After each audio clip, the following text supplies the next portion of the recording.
Isang tahimik na umaga sa isang maliit na komunidad sa Pennsylvania. Walang sino man ang nag-akala na may nangyayaring trahedya sa loob ng isang bahay. Dalawang batang lalaki ang natagpuan ng walang malay sa kanilang sariling kama. May tama ng bala ang mga ito sa ulo. At ang mas nakakatakot pa, ang pangunahing sospek ay ang sarili nilang ina. Pero bago natagpuan ng mga pulis ang mga bata, may isang lalaki na muntik nang maging isa pang biktima. Isang baril ang itinutok sa kanya, pero sa hindi maipaliwanag na pagkakataon, hindi ito pumutok. Ano nga ba ang nagtulak sa isang ina na gawin ang isang kahindik-hindik na krimen laban sa sarili niyang mga anak?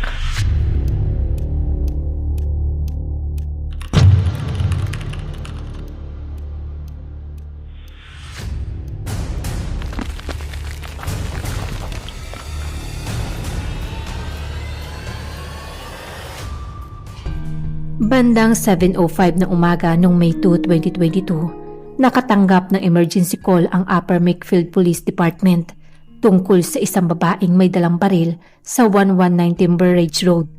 Ayon sa tumawag, may naganap na tangkang pamamaril at ang sospek ay mabilis nang umalis sa lugar. Ilang minuto lang ang lumipas at dumating ang mga pulis sa kapitbahayan. Ang taong tumawag sa emergency ay si Gianni Merchando, 22 taong gulang. Nakatira siya sa tabi ng tahanan ng sospek. Halatang nanginginig pa rin ito sa takot.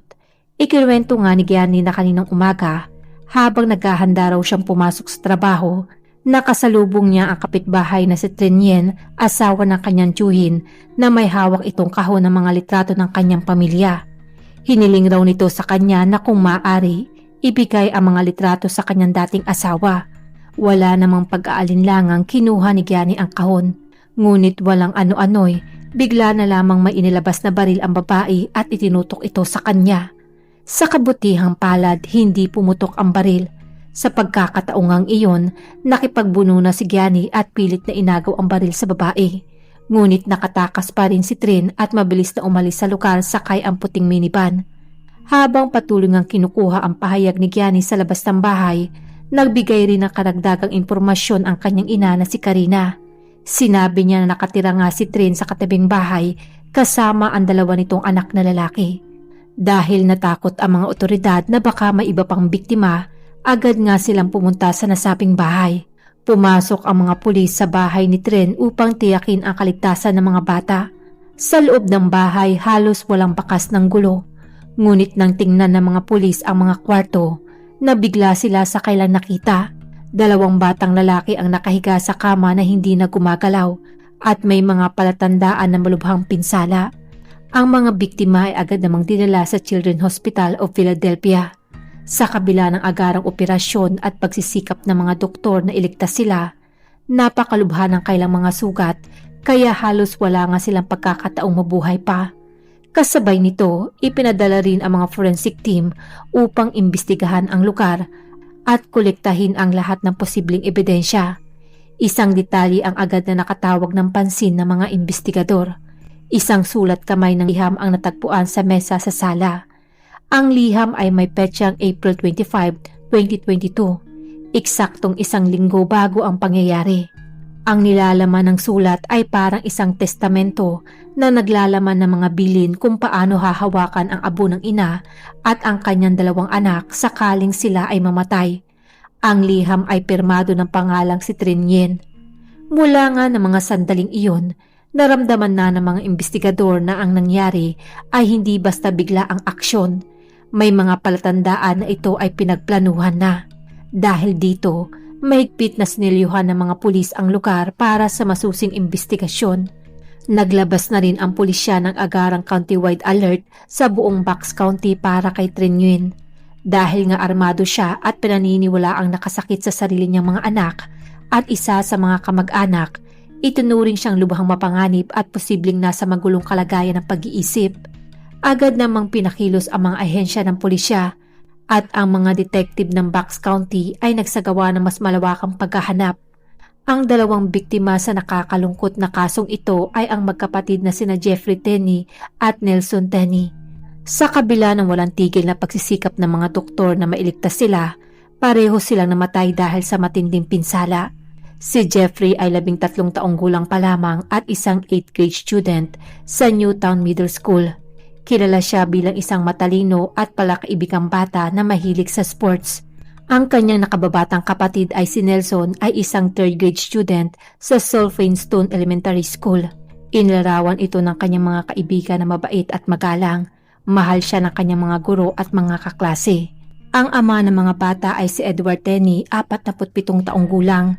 Nagtatrabaho sa larangan ng Information Technology sa Philadelphia. Matapos siya makipaghiwalay kay Trinien noong 2021, lumipat siya ng tirahan at iniwan ang 2 bata na manirahan kasama ang kailang ina sa itaas na palapag ng bahay ng pag-aari ng pamilya ng kailang ama. Sa kabila nito, nanatiling napakalapit ni na Jeffrey at Nelson sa kailang mga kamag-anak. Sa mata ng kailang pamilya, ang magkapatid ay mababait at mapagmahal na mga bata na halos hindi mapaghiwalay. Palagi silang magkasama na parang anino ang isa't isa. Ang biglaang ang pagkamatay ni na Jeffrey at Nelson ay nagdulot ng matinding pagkabigla sa buong komunidad.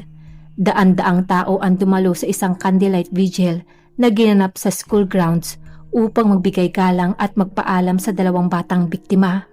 Sa kabila ng kailang matinding lungkot, nagpasya ang pamilya na i-donate ang lahat ng organs ng mga bata upang makatulong sa iba pang mga pasyente.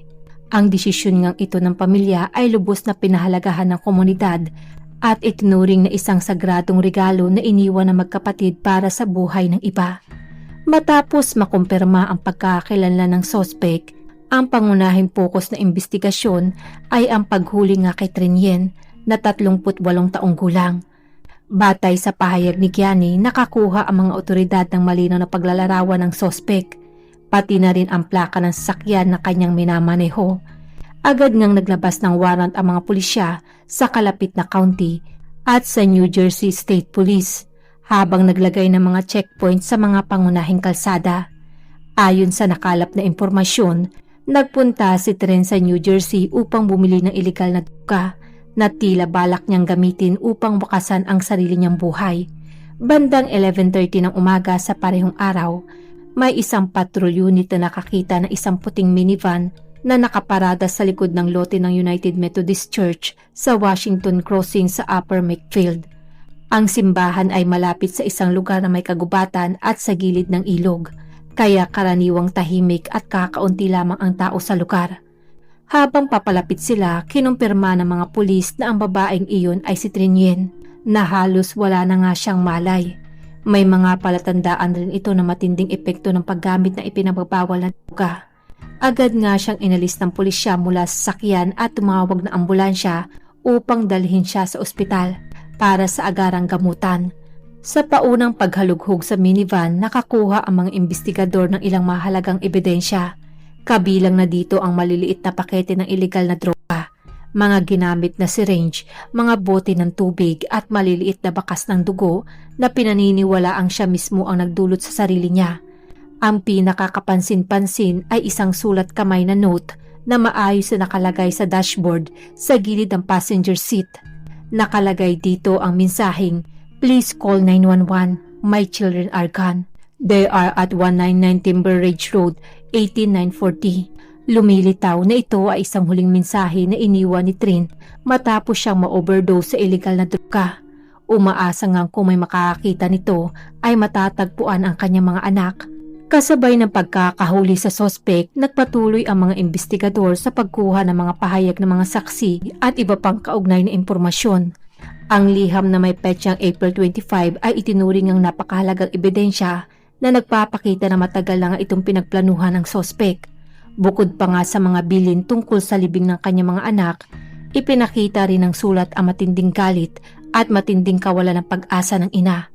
Sa natagpuang liham, makikita ang matinding galit ni Trinien sa kanyang dating asawa at sa pamilya nito. Naniniwala siya na sila ang dahilan ng kanyang matinding paghihirap. Sa kanyang isip, ang ginawa niya ang tanging paraan upang palayain ang kanyang sarili at ang kanyang mga anak. Ang malamig at mapait na salita sa liham ay nagdulot nga ng takot sa mga investigador. Maliwanag na hindi ito isang biglaang aksyon. Ito ay bunga ng matagal ng sama ng loob at galit na unti-unting naipon sa paglipas ng panahon. Nagbigay rin ng mahalagang impormasyon si Karina Tenney, may-ari ng bahay. Ayon sa kanya, pagkatapos nga ng diborsyo, umupa raw si Tren ng apartment sa kailang bahay. Ngunit ilang buwan na nga itong hindi nagbabayad ng renta. Bukod pa rito, nagkaroon pa ng ilang insidente ng panggugulo at paninira nito ng mga ari-arian. Dahil dito, nagsampa si Karina ng eviction lawsuit. Naglabas ang korte ng utos na kailangang umalis ni Tren bago ang May 3, 2022, isang araw lamang matapos ang trahedya. Matapos suriin ang mga record ng korte, nakumpirma ng mga investigador na may utang si Tren kay Karina ng $11,000 o humigit kumulang 600,000 pesos, kabilang na ang hindi nabayarang renta at mga bayarin sa kaso. Bago pa man mangyari ang krimen, sinasabing sinira rin ni Tren ang septic system ng bahay na nagdulot ng malaking pinsala. Pinaniniwala ang ginawa niya ito bilang paghihiganti dahil sa nalalapit na pagpapaalis sa kanya. Ang matagal na alitan sa loob ng pamilya ang naging isa sa pangunahing dahilan ng pagbunsod ng trahedyang ito. Nakakuha rin ang mga otoridad ng iba pang record tungkol sa magulong diborsyo ni Tren at Edward. Ayon nga sa mga dokumento ng korte, dati nang nag-aalala si Edward na baka dalhin ng kanyang dating asawa ang mga bata sa Vietnam at hindi na ito bumalik. Ang takot na ito ay nagmula sa isang insidente noong 2015 nang bigla na lamang dalhin ni Tren ang mga bata sa Texas nang hindi pinapaalam sa dating asawa. Dahil dito, napilitan si Edward na humingi ng tulong sa korte. Matapos ang maraming hindi pagkakaunawaan na hindi na maayos, opisyal ngang natapos ang kailang kasal noong 2021. Nagkasundo ang dalawang panig na hatiin ang halaga ng kailang bahay sa Philadelphia. Ayon nga sa napagkasunduan, kailangang bayaran ni Edward si Tren ng $220 o mahigit sa 12.1 milyon pesos at magbigay ng child support para sa kailang mga anak. Pinayagan rin ng korte si Tren na dalhin ang kanyang mga anak sa Vietnam tuwing bakasyon sa tag-init para makita ang kanilang pamilya. Pero ilang buwan lang matapos ang nasabing diborsyo, bumalik siya sa korte at nagreklamo na hindi tinutupad ni Edward ang kanyang obligasyong pinansyal at hindi siya tinutulungan sa pagkuha ng mga pasaporte ng mga bata. Ayon naman sa abogado ni Edward, wala raw matatag na pinagkukunan ng pera si Tren. Dahil dito, malinaw ang nahulog sa matinding problema si Tren pagkatapos ng diborsyo. Kahirapan sa pera, hindi matatag na tirahan at patuloy na alitan sa dating asawa at sa pamilya nito. Base sa mga ebidensya, natuklasan rin ng mga pulis sa si Tren ay nawala na nga ng pag-asa at plano niyang kitilin ang buhay ng kanyang mga anak bago wakasan ang sariling buhay. Ginawa niya nga ito para makatakas sa sariling problema at para makaganti sa mga taong pinaniniwalaan niyang sumira sa kanyang buhay. Sinuri rin ng pulisya ang .38 caliber na pistol na na-recover sa bahay ni Gianni. Legal nga itong pag-aari ni Tren. Dalawa sa chamber nito ay walang laman dahil ginamit niya na nga ito sa kanyang dalawang anak. Habang may natitira pang 4 na bala. Maayos ang baril at hindi pumutok na itutok niya kay Gianni dahil tumapat lang ang trigger sa bakanting chamber. Natagpuan din ang gunshot residue sa kamay ni Tren nung siya ay arestuhin, na nagpapatunay na nagpaputok siya ng baril kaninang umaga. Upang mas maunawaan nga natin kung ano ang nagtulak sa isang ina na gawin ang ganitong karumal-dumal na krimen, balikan natin ang nakaraan ng sospek upang suriin ang mahalagang pangyayari sa kanyang buhay. Si Tren Nguyen ay ipinanganak noong 1983 sa Vietnam. Bagamat tahimik siya sa panlabas na anyo, sinasabing may matinding emosyonal na problema siyang dinadala sa loob. Ayon sa kanyang abogado, hindi naging masaya ang kanyang pagkabata. Pumasok siya sa isang arranged marriage sa edad na 18 taong gulang pa lamang at kalaunan nga ay lumipat sa United States upang magsimula ng bagong buhay. Kahit hindi nga siya marunong mag-Ingles at wala ring malalapit na kamag-anak na kasama. Maaga ring natapos ang unang kasal na iyon, kaya't naiwan kay Tren ang responsibilidad na palakihin ang kanyang dalawang anak. Kabilang si Jeffrey at ang isa pa niyang anak na 17 taong gulang. Matapos ang kailang paghihiwalay, nahirapan si Tren na suportahan ang kanyang mga anak ng mag-isa. Makalipas ang ilang taon, nakilala niya nga at pinakasalan si Edward noong taong 2015. Tinanggap naman ni Edward ang anak ni Tren mula sa naunang relasyon at nagkaroon pa nga sila ng isang anak na lalaki na si Nelson. Sa isang panahon, tila nagkakaroon na ng bagong simula ang buhay ni Tren kasama ang kanyang bagong pamilya.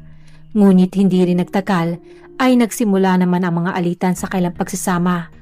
Ayon nga kay Edward, madalas daw na pabago-bago ang ugali ng kanyang asawa.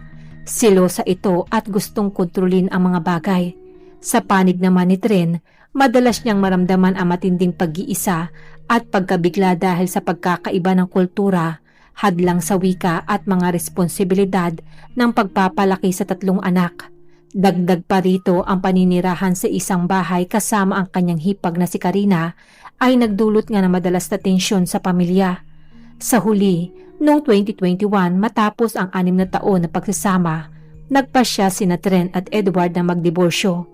Pagkatapos ng diborsyo, ibinigay kay Tren ang kustudiya ng 2 niyang mas batang anak at nagpatuloy siyang tumira sa apartment na inuupahan mula sa kanyang hipag.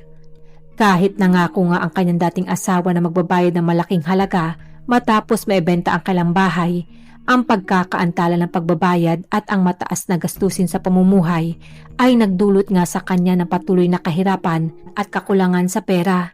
Upang kumita, nagbenta naman si Tren ng mga produkto online. Ngunit maliit lamang ang kanyang kinikita dito. Bawat buwan, kailangan pa rin niyang bayaran ng buo ang renta sa kanyang hipag. Dahil dito, lalo pang lumala ang tensyon sa kanilang relasyon.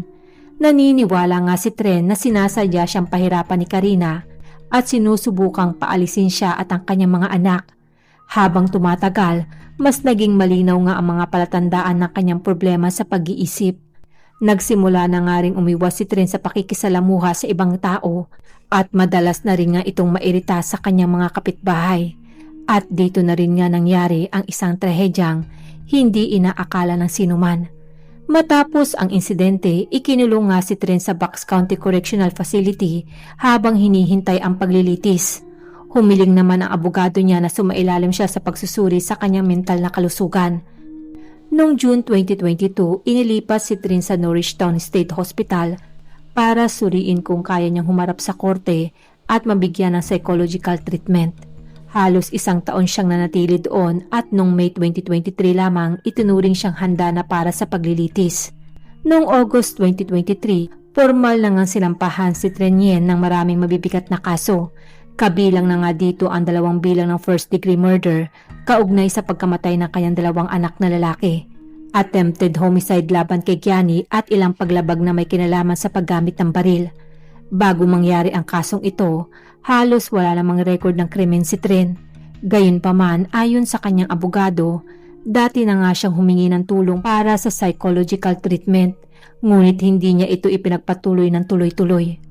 Sinasabi may mga palatandaan na nga siya na matinding depresyon na may kasamang bahagyang paranoia. Dahil nga sa matinding kawalan ng pag-asa, naniwala siya na ang tuluyang pag-alis sa mundo ang tanging paraan upang palayain ang sarili at ang kanyang mga anak mula sa buhay na para sa kanya ay parang impyerno. Matapos ang mahigit 1 taon ng investigasyon at matapos ang psychiatric evaluation, opisyal na ngang sinumulan ang paglilitis kay Tren noong huling bahagi ng 2023. Bagamat may sapat na dahilan upang ipataw ang pinakamabigat na parusa, pinili ng mga prosecutor na makipag-usap para sa plea agreement. Bahagi ng dahilang ito ay upang hindi na dumaan ang pamilya ng mga biktima sa isang mahaba at masakit na paglilitis. Noong December 20, 2023, humarap na si Tren sa korte at umamin sa kanyang kasalanang ginawa. Sa pagdinig, kahit binigyan siya ng pagkakataon na magsalita ng hukom, nakayuko lamang siya at nanatiling tahimik. Wala rin siyang ibinigay na paghingi ng tawad. Dahil dito, lalo pang nagalit at nasaktan ang pamilya ng mga biktima. Ang ama ng mga bata na si Edward ay nagsumite ng pahayag na nagpapakita ng kanyang matinding kalungkutan. Sinabi niya rin na kahit kailan ay hinding-hindi niya mapapatawad ang kanyang dating asawa sa ginawa nito. Samantalang si Karina Teni naman ay nagsalita rin habang umiiyak at sinabing kung gaano kalaki ang puwang na iniwan ng pagkawala ng 2 bata. Mariin niyang kinundi na si Tren at iginiit na dapat nitong pagbayaran ang ginawa nito habang buhay. Matapos nga suriin ang buong kaso at lahat ng pangyayari, hinatulan na si Tren Yen ng 2 magkasunod na habang buhay na pagkakakulong nang walang posibilidad ng parol para sa pagpatay kina Jeffrey at Nelson. Bukod pa dito, hinatulan din siya ng 10 hanggang 20 taon para naman sa tangkang pagpatay kay Kiani. Sa huli, 2 inosenteng bata ang nawala ng pagkakataong mabuhay ng mas matagal. Sina Jeffrey at Nelson ay mga batang may mga pangarap, mga batang dapat sanay naglalaro, nag-aaral at lumalaki kasama ang kailang pamilya. Ngunit ang kailang buhay ay natapos sa isang trahedyang hindi nila kailanman maintindihan. Hanggang ngayon, patuloy pa rin nga nagdadalamhati ang kailang pamilya. Ang mga ngiti ng 2 bata ay nananatili na lamang sa mga litrato at sa mga alaala ng mga taong nagmamahal sa kanila. Sa inyong palagay, naniniwala ba kayo na ang mga problema sa pagitan ni Tren at ng kanyang asawa at ng pamilya nito ang nagtulak sa kanya sa ganitong trahedya? O sa tingin nyo, may iba pang mas malalim na dahilan kung bakit nangyari ang lahat? Ibahagi ang inyong saloobin sa comment section. Maraming salamat po sa palaging panunood ng aking mga video. Kung nagustuhan nyo po ang kwento ko sa araw na ito, pwede po ba akong makahingi ng like? At mag-subscribe na rin po kayo kung hindi pa po kayo nakaka-subscribe sa aking channel para lagi po kayong updated sa aking mga susunod na video. Ako po si Denise at see you in my next video.